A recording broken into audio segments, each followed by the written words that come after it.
Good evening and welcome to Poland Daily. I'm Nicholas Richardson and this is the news. A few days before the elections, Donald Tusk is passing on information about the alleged resignations of 10 top-level officers of the Polish army. The General Command has dismissed this information.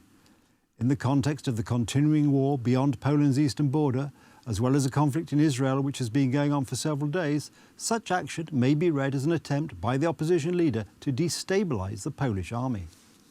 Prime Minister Mateusz Morawiecki, in a special statement, said the deplorable grandstanding by the Civic Platform leader wanted to hit the stability of the Polish army. The opposition is trying to shatter trust in the Polish military, manipulate public opinion in order to create this false impression of chaos and destabilise the situation. Yesterday, the chairman of the Civic Platform party said that in addition to the 2 generals who resigned on Tuesday, 10 more high-ranking officers intend to give up their uniforms. The most important task today, and I strongly urge the President to do this as well, is to inform the public about what has happened, about all the reasons for this overgrown chaos. Donald Tusk's revelations about more resignations have nothing to do with reality. The General Command of the Polish Army quickly dismissed the information. None of the senior officers of the General Command of the Armed Forces have resigned. Yesterday, President Andrzej Duda announced changes to the top command positions in the Polish Armed Forces. General Wiesław Kukuła, the former Commander-in-Chief of the Armed Forces General Command, became the new Chief of the General Staff. General Maciej Klisz became the Operational Commander of the Armed Forces. This is a special situation that we are currently in. Changes in command, the result of the resignation of the Chief of the General Staff of the Polish Armed Forces, General Raymond Andrzejczak, and the Operational Commander of the Armed Forces, Lieutenant General Tomasz Pietrowski. The resignation of 2 top Polish commanders is a vote of no confidence in Minister Błaszczak. The resignations at the top of the command took place a few days before the parliamentary elections, so it is hard not to find a political thread. In the unanimous opinion of commentators, if the commanders wanted to make such a decision, they should have done it after the elections. If these generals retire 5 days before the elections, this is a political act. We are talking about the military, which according to the constitution should stay away from politics. A full-scale war is taking place across Poland's eastern border in Ukraine. Belarus, in cooperation with Russia, is trying to destabilize the situation by creating a migrant crisis on the border. In addition, Hamas attacked Israel, is leading a counter-offensive in the Gaza Strip. This is irresponsible to say the least. Coupled with the elections, it looks like a political demonstration, which is a thing that absolutely disqualifies any soldier and commander even more so. Disagreements between General Andrzejczak and Defense Ministry Chief Mariusz Błaszczak were an open secret. On Wednesday at the training ground in Nowa Dęba, Minister of National Defense Mariusz Błaszczak summarized the government's efforts to develop the Polish army. W Wojsku Polskim dzieje się bardzo dobrze. Things are going very well in the Polish army, which is evidenced by the modern weapons that have recently been supplied to the army. If we add to this the new military units we are building, especially east of the Vistula River, and the thousands of young people who are choosing to join the Polish army, the result is an assurance of the security of our homeland. Na wschód od Wisły. Exercise Dragon 24 will be the largest land army exercise in Europe, taking place next year. A total of about 20,000 soldiers will participate, 15 soldiers of the Polish army and 5,000 soldiers from selected NATO countries, especially the United States and the United Kingdom. Z wybranych państw NATO, szczególnie ze Stanów Zjednoczonych, z Wielkiej Brytanii. Already in the equipment of the Polish army are the first American Abrams tanks and K2 tank. The target number of Korean machines is said to be 1,000. There are already a dozen HIMARS rocket launchers in Poland, and according to the contract there will be a total of 500. Outlays on armaments in 8 years have increased by 100 billion zloty. Ukrainian President Volodymyr Zelensky made an unannounced visit to NATO headquarters in Brussels today. He is taking part in a meeting of the so-called Contact Group on Support for Ukraine, in which some 50 countries are participating. More than anyone else, we understand what terrorism is, Zelensky said.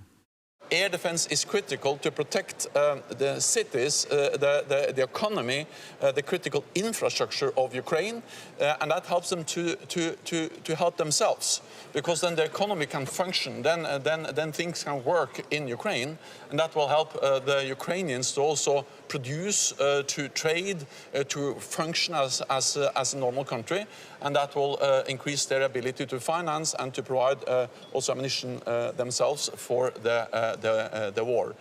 What we are seeing now is that President Putin is preparing once again to use winter as a weapon of war.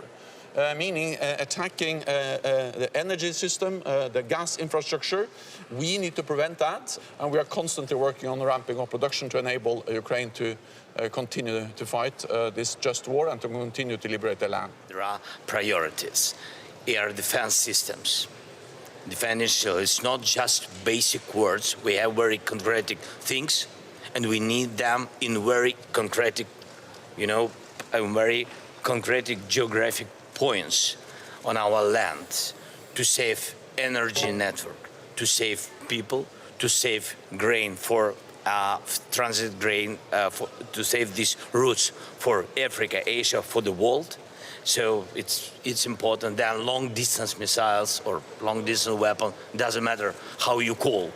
The problem, how to get it. Yes, because you need this, especially for the one reason, to push Russia out of our land.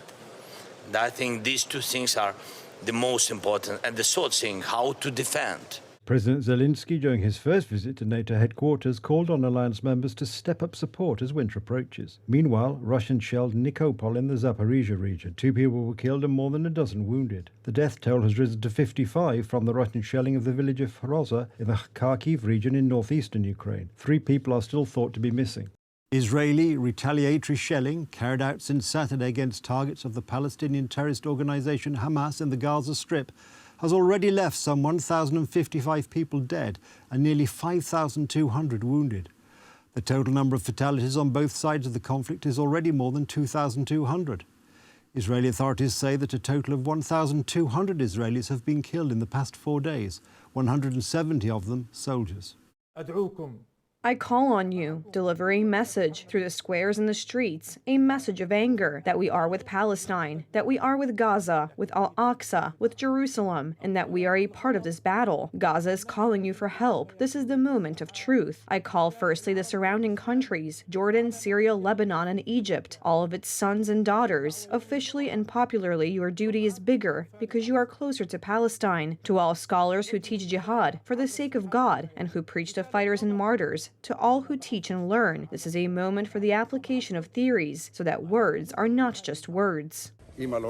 My mother didn't want to evacuate to any of the brothers or sisters in the center of Israel. We decided to stay as we didn't hear incoming rocket alerts since last night. 20 minutes ago, there was a red color alert, and we heard a huge explosion. As you can see, here is what we just recently built. The palm trees have stopped all the shards. It hit the neighbor's yard. You can see it here now. The whole house shook. Hospitals in western Afghanistan are already overstretched as thousands of injured people from areas affected by Saturday's earthquake arrive for treatment. Today, Herat province in northwestern Afghanistan was hit by further tremors of magnitude 5 and 6.4 on the Richter scale. At that time, we were preparing for dinner. Suddenly, the house collapsed on us. At the back stood my father. We were buried in the rubble. There are 7 people in our family. 1 died and 6 survived. Half of my body was covered with rubble. People rescued me. I had never experienced such a strong earthquake in my life. My house completely collapsed and everything was in ruins.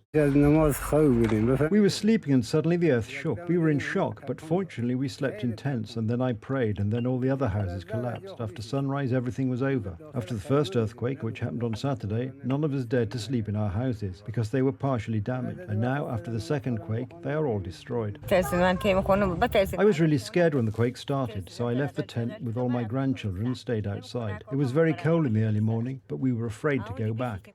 According to the latest data released by Afghanistan's National Disaster Management Authority, 2 powerful tremors of magnitude 6.2 shook Herat, Badghis and Farah provinces and adjacent areas on Saturday, leaving more than 4,000 people dead. Several thousand people were injured. The quakes leveled countless houses in Herat province. The number of earthquake victims is expected to increase as rescue and search operations continue. With the large number of injured from the quake-affected areas, hospitals are now under increasing pressure. Most of the victims are women and children. Thousands of injured people have now been accommodated in temporary tents. Despite assistance from the World Health Organization, overcrowded hospitals are facing shortages of medical personnel and medicine. That's the news. Thank you for watching. Stay with us for the weather, Poland Daily Business and more programmes. But from me, it's have a good night and a better tomorrow.